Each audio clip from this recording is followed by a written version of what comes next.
ఈ రోజు రాజశేఖర్ రెడ్డి బిడ్డ ఆంధ్రప్రదేశ్ రాజకీయాల్లోకి అడుగుతుంది.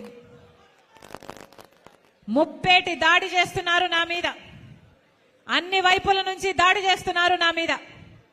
నా సొంత వాళ్ళు అనుకొని 3800 కిలోమీటర్ల పాదయాత్ర చేశాను. నా బిడ్డలను నా ఇంటిని పక్కన పెట్టి వైసీపీ పార్టీని ఒకప్పుడు నా భుజస్కంధాల మీద వేసుకొని నిలబెట్టాను.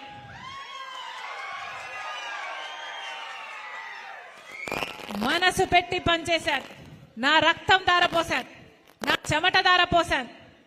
అదే వైసీపీ పార్టీ ఈరోజు నా మీద దాడి చేస్తుంది.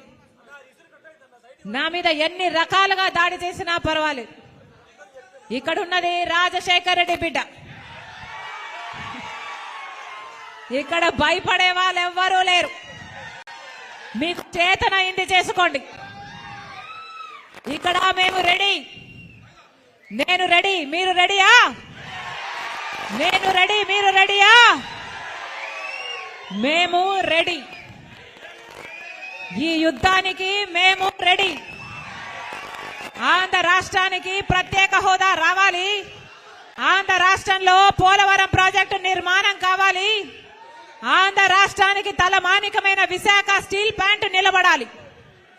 మన రాష్ట్రానికి రావాల్సిన ఉద్యోగాలు రావాలి. మన యువత భవిష్యత్తు బంగారం కావాలి. మళ్ళీ రైతు రాజవ్వాలి. మళ్ళీ రైతులకు రుణమాఫీ కూడా జరగాలి.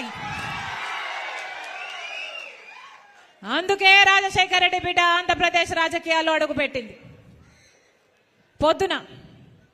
పొద్దున కందుల ఓబుల్ రెడ్డి గుండ్లగుమ్మ ప్రాజెక్టుకు పోవడం జరిగింది.